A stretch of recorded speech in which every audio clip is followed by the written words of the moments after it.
Hello दोस्तों, नमस्कार। मैं स्वागत करती हूँ आप सभी का अपने यूट्यूब चैनल ब्रिलियंट एकेडमी पे। तो दोस्तों हम लोग क्लास 9th का प्रश्नावली 8.2 का क्वेश्चन नंबर 2 करने जा रहे हैं। ABCD एक समचतुर्भुज है और PQR तथा S क्रमशः भुजाओं AB BC CD और AD के मध्य बिंदु हैं। तो दर्शाइए कि चतुर्भुज PQRS एक आयत है। ठीक है, तो आइए इसका हम फिगर बना लेते हैं। तो देखिए, जैसे क्वेश्चन में कहा गया था कि ABCD एक समचतुर्भुज है, ठीक है, तथा PQRS क्रमशः भुजा AB BC CD और AD के मध्य बिंदु हैं। ठीक है, तो इसे हमने नोट कर लिया। और देखिए, फिर इसके बाद से हमें प्रूफ करना है कि जो PQRS बन रहा है वो एक आयत है। ठीक है, वो जो चतुर्भुज बन रहा है वो एक आयत है। यानी हमें क्या दिया है ABCD एक समचतुर्भुज है, एक समचतुर्भुज है, एक समचतुर्भुज है। ठीक है, समचतुर्भुज में क्या होती है, सारी भुजाएं बराबर, यानी कि AB बराबर BC बराबर CD बराबर AD। ठीक है, ये हमें दिया है। तथा PQR तथा S क्रमशः भुजा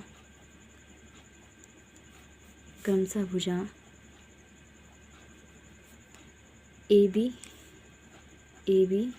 BC CD तथा AD के मध्य बिंदु हैं,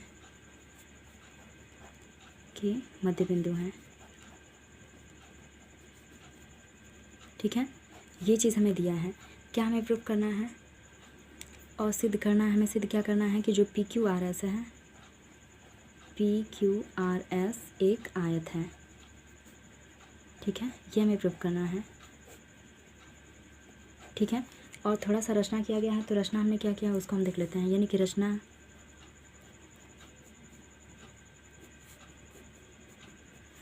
में क्या है, रचना में हमने किया A से C को मिलाया, P से R को मिलाया तथा S से Q को मिलाया। तो हम लिख लेंगे A को C से, P को R से तथा S को Q से मिलाया।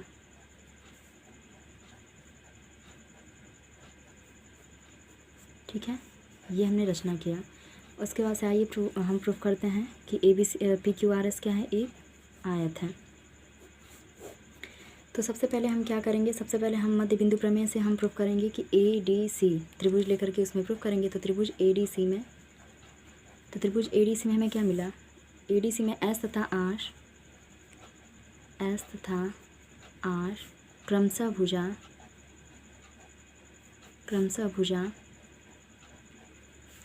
AD तथा DC के मध्य बिंदु हैं, ठीक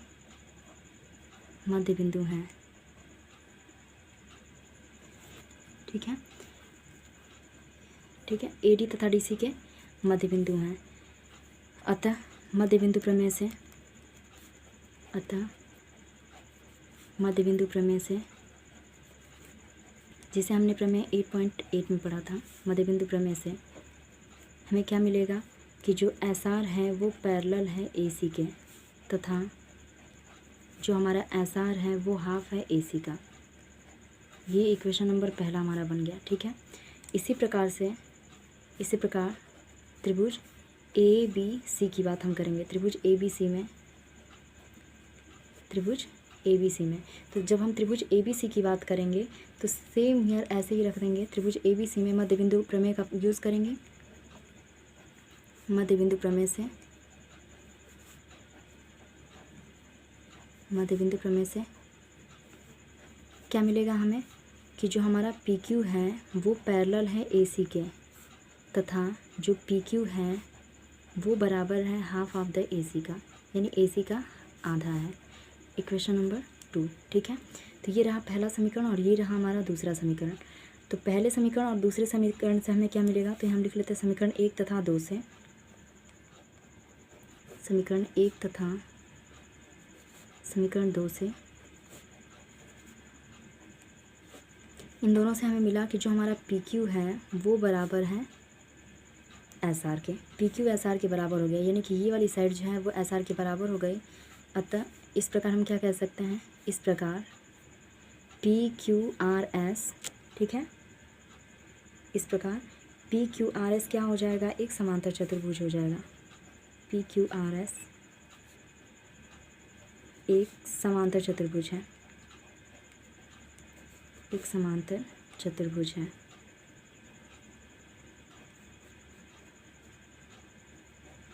ठीक है, तो पी क्यू जो हो गया वो एस आर के बराबर हो गया, या फिर हम इसे ऐसे कह सकते हैं कि जो हमारा पी क्यू है ये पैरेलल है एस आर के। ठीक है, अतः पी क्यू आर एस क्या हो गया, एक समांतर चतुर्भुज हो गया। ठीक है, उसके बाद से देखिए हम क्या करेंगे, उसके बाद से हम लेते हैं इस वाले चतुर्भुज ए बी क्यू एस में। ठीक है, तो हम लिख लेते हैं चतुर्भुज ए बी क्यू एस में। तो ए बी क्यू एस में हमें क्या मिलेगा, देखिए ये जो हमारा इक्वेशन आया है इसको हम नाम दे देते हैं इक्वेशन नंबर 3। ठीक है, तो देखिए ए बी क्यू एस में हमें क्या मिलेगा, तो जब हम बात करें ए बी क्यू एस की तो देखिए यहाँ से हमें मिलेगा कि जो हमारा ए बी लाइन है वो किसके समांतर है, एस क्यू के, या फिर हम सीधा कह लेते हैं कि जो ए डी हमारा है वो बराबर है, यानी ए डी साइड जो है वो बी सी के बराबर है। ठीक है, देखिए फिगर में ए डी जो है वो बी सी के बराबर है। क्यों, क्योंकि ए बी सी डी क्या है, एक समांतर चतुर्भुज है, समचतुर्भुज है। ठीक है, तो ए डी जो हो गया वो बी सी के बराबर हो गया। उसके बाद से हम क्या कर लेते हैं, ए डी का हाफ कर लेते हैं, या फिर हम कह सकते हैं कि जो हमारा ए डी है ये पैरेलल है बी सी के। ठीक है, समचतुर्भुज है, ए डी का हाफ करेंगे तो कितना होगा, half of the A D equals to half of the B C. तो जैसे ही हम ए डी का हाफ करेंगे तो हमें मिल जाएगा ए एस, तो ए एस इक्वल हो गया बी क्यू के। ठीक है, या फिर हम कह सकते हैं कि जो ए एस है ये समांतर हो गया बी क्यू के, ए एस बी क्यू के समांतर हो गया और ए एस बी क्यू के बराबर भी हो गया। अतः हम क्या कह देंगे, इसी प्रकार से हम लिख लेते हैं यहाँ पे, इसी प्रकार से जो ए बी होगा वो एस क्यू के बराबर हो जाएगा, ए बी बराबर एस क्यू के, या ए बी जो हो गया ये समांतर हो गया एस क्यू के। ठीक है, समांतर चतुर्भुज है। अतः हम क्या कह देंगे, अतः ए बी क्यू एस एक समांतर चतुर्भुज है, एक समांतर चतुर्भुज है, समांतर चतुर्भुज है। ठीक है, यानी कि जो हमको मिला है कि ए बी जो है वो एस क्यू के बराबर है, इसे हम रखे रहते हैं इक्वेशन नंबर 4 करके। ठीक है, समीकरण नंबर 5। इसके बाद से हम आते हैं, देखिए इसी प्रकार से हम ले लेंगे जो हमारा ए डी है वो बराबर है किसके, यहाँ पे हम ले लेते हैं कि जो हमारा बी सी है ये बराबर है ए डी के। ठीक है, तो half of the B C करेंगे और यहाँ ए डी का हाफ करेंगे, तो बी सी का हाफ किए तो हमको मिल गया। ठीक है, बी सी का हाफ हम करेंगे तो हमको मिल जाएगा, देखिए यहाँ पे इसी प्रकार से हम एक और चतुर्भुज लेंगे, इसी प्रकार चतुर्भुज पी बी सी आर में। तो पी बी सी आर में हमें क्या मिलेगा, जब पी बी सी आर में आएंगे तो पी बी जो हो गया वो समांतर हो जाएगा आर सी के, तथा जो हमारा पी बी होगा वो इक्वल हो जाएगा आर सी के। ठीक है, अतः हम क्या कह देंगे, अतः पी बी सी आर एक समांतर चतुर्भुज है, एक समांतर चतुर्भुज है। ठीक है, जब समांतर चतुर्भुज होगा तो इसमें क्या होगा, बी सी जो होगा वो पैरेलल हो जाएगा पी आर के, तथा हम कह सकते हैं कि जो बी सी हमारा है वो इक्वल हो जाएगा पी आर का, इक्वेशन नंबर 5। ठीक है, तो समीकरण 4 और 5 में अगर हम देखें, ठीक है, तो यहाँ हम लिख लेते हैं समीकरण 4 तथा 5 से। समीकरण 4 और 5 से हमें क्या ज्ञात होगा, समीकरण 4 से हमें मिला कि जो हमारा ए बी है वो बराबर है एस क्यू के। ठीक है, और यहाँ बी सी जो है वो बराबर है पी क्यू के, बी सी बराबर है पी क्यू के। बट देखिए यहाँ पे हमको क्या दिया है कि ए बी बराबर बी सी के। ठीक है, ये चीज़ हमें गिवन है, यानी दिया है, तो ए बी बी सी के बराबर है, तो यहाँ बी सी की जगह पे हम रख लेते हैं, तो ये हो जाएगा ए बी बराबर पी क्यू के। ठीक है, तो इससे और इससे हमें क्या मिला, इन दोनों की अगर हम बात करें तो इन दोनों से हमें मिलेगा, अतः जो हमारा एस क्यू है वो बराबर हो जाएगा पी क्यू के। ठीक है, एस क्यू जो हो गया हमारा वो बराबर हो गया पी क्यू के।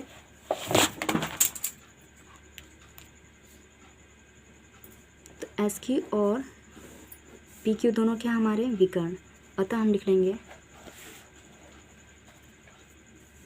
अतः सिद्ध होता है कि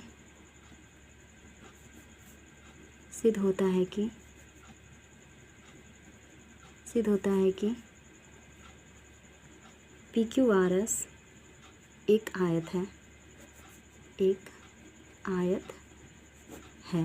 ठीक है, आयत प्रूफ करने के लिए हमने क्या किया, सबसे पहले हमने दिखाया कि इसके आमने सामने की भुजाएं बराबर हैं। देखिए यहाँ पे सबसे पहले हमने दिखा दिया कि पी क्यू आर एस एक समांतर चतुर्भुज है। ठीक है, आमने सामने की भुजा बराबर से। उसके बाद से हमने क्या दिखाया, उसके बाद से हमने दिखाया कि इसके विकर्ण भी क्या हैं, आपस में बराबर हैं। आयत के विकर्ण क्या होते हैं, बराबर। तो हमने दिखा दिया कि जो एस क्यू है वो पी क्यू के क्या है, बराबर है। अतः पी क्यू आर एस एक क्या है, आयत है। आते हैं हम क्वेश्चन नंबर 3 पे। देखिए क्वेश्चन नंबर 3 में कहा गया हमसे ए बी सी डी एक आयत है जिसमें पी क्यू आर तथा एस क्रमशः भुजा A B B C C D और ए डी के मध्य बिंदु हैं, तो दर्शाइए कि चतुर्भुज पी क्यू आर एस एक समचतुर्भुज है। ठीक है, यानी कि क्वेश्चन नंबर 2 जो हम किए हैं जस्ट उसका अपोजिट है। तो आइए करते हैं इसका। सबसे पहले देखिए ए बी सी डी एक क्या है, आयत है, और पी क्यू आर एस क्रमशः भुजा A B B C C D और ए डी के मध्य बिंदु हैं। प्रूफ करना क्या है, A P Q R S एक समचतुर्भुज है। तो सबसे पहले क्या दिया उसे हम लिख लेते हैं। दिया है ए बी सी डी एक आयत है, ए बी सी डी एक आयत है। तो आयत है तो क्या होगा, आमने सामने की भुजा बराबर, यानी ए बी हो गया बराबर डी सी के, तथा बी सी जो हो गया वो बराबर हो गया ए डी के। एंड सारे एंगल जो होंगे वो 90 डिग्री के, ए बी सी और डी सारे कितने डिग्री के होंगे, 90 डिग्री के। ये हमें दिया है। और सिद्ध क्या करना है हमें, तो सिद्ध करना है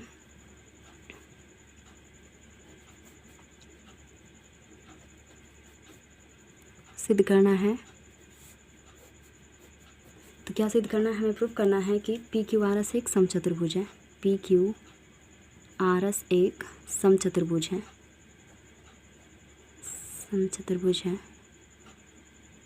समचतुर्भुज का मतलब कि हमें दिखाना है कि सारी भुजाएं क्या हैं, पी क्यू बराबर क्यू आर बराबर आर एस बराबर एस पी के। ठीक है, यानी हमको दिखाना है कि पी क्यू बराबर क्यू आर बराबर आर एस बराबर एस पी के। ठीक है, ये हमें प्रूफ करना है।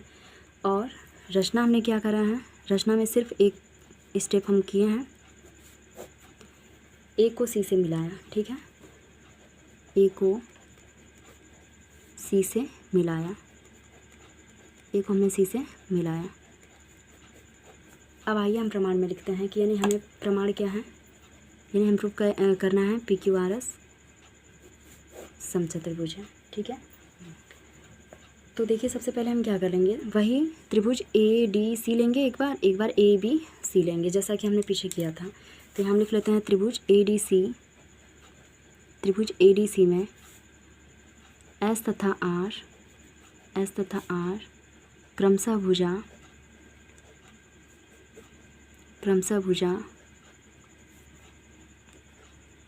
ए डी तथा डी सी के मध्य बिंदु हैं,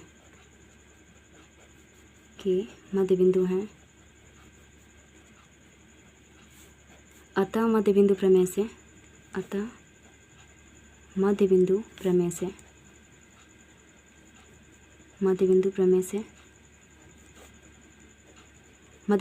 प्रमेय से हमें क्या मिला कि जो हमारा एस आर है ये पैरेलल है ए सी के, तथा जो एस आर है वो इक्वल है हाफ ऑफ द ए सी के। इक्वेशन नंबर पहला। ठीक है, इसी प्रकार से हम ले लेंगे त्रिभुज ए बी सी में। तो त्रिभुज ए बी सी में भी हम क्या करेंगे, मध्य बिंदु प्रमेय से लिख लेते हैं, मध्य बिंदु प्रमेय से मध्य बिंदु प्रमेय से। ठीक है, इस स्टेप को हम बार बार दोहरा नहीं रहे हैं कि पी क्यू क्रमशः भुजा ए बी बी सी के मध्य बिंदु हैं।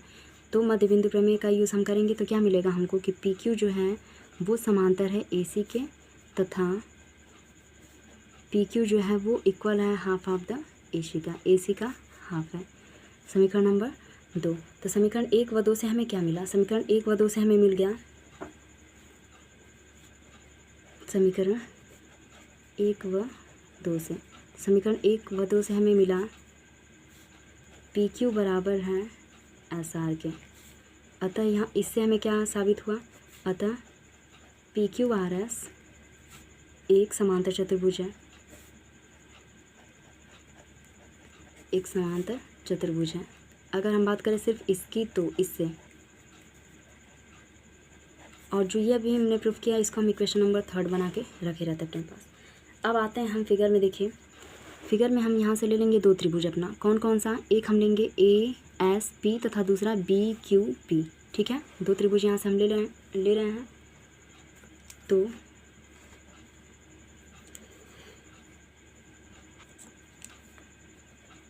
त्रिभुज ए एस पी तथा त्रिभुज बी क्यू पी में तो क्या मिला यहाँ से? देखिए अगर हम बात करें ए डी की तो हमारा ए डी साइड जो है वो बी सी के बराबर है, लेकिन एस जो है वो ए डी का मध्य बिंदु है। तो हम कह सकते हैं कि ए डी जो है वो बी क्यू के बराबर है। क्यों? क्योंकि जो क्यू है वो बी सी का मध्य बिंदु है, अतः बी क्यू जो होगा वो ए डी के क्या होगा? बराबर होगा। तो यहाँ हम कर लेते हैं सीधा ए एस बराबर बी क्यू के। ठीक है, ये हमें क्या है? दिया है, ज्ञात है। ठीक है, ए डी बराबर बी सी के, तो उसका हाफ करेंगे तो ए एस बराबर बी क्यू के हो जाएगा। और एंगल 1 ए जो है वो इक्वल है एंगल बी के 90 डिग्री का, ये भी क्या हमें दिया गया है। ठीक है, इसके बाद से हम आते हैं ए पी बराबर हो जाएगा बी क्यू के। क्यों? क्योंकि पी हमारा मध्य बिंदु है, तो ए पी बराबर है बी क्यू के, ये भी क्या हमें दिया है। तो जैसे ही ये तीनों इक्वल हुए तो त्रिभुज ए एस पी जो हो गया ये सर्वांगसम हो गया त्रिभुज बी क्यू पी के।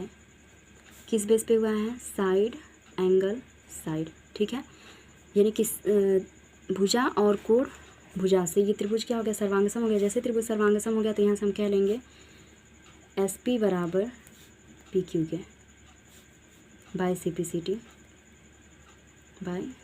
टी। इसको इक्वेशन नंबर हम बना देते हैं 4। ठीक है, तो देखिए यहाँ से हमको एस पी पी क्यू के बराबर हो गया। अब हम लिख लेते हैं यहाँ पे समीकरण 3 तथा 4 से, समीकरण 3 तथा 4 से। तो समीकरण 3 4 से हमें क्या मिला? तो बात करें समीकरण 3 4 से हमें मिल गया कि पी क्यू बराबर है एस आर के, और यहाँ पी क्यू बराबर है एस पी के। तो पी क्यू बराबर एस आर और एस आर बराबर है एस पी के, और ये बराबर है आर क्यू के। ठीक है, तो ये चारों की चारों भुजाएं क्या हो गई? हमारी बराबर।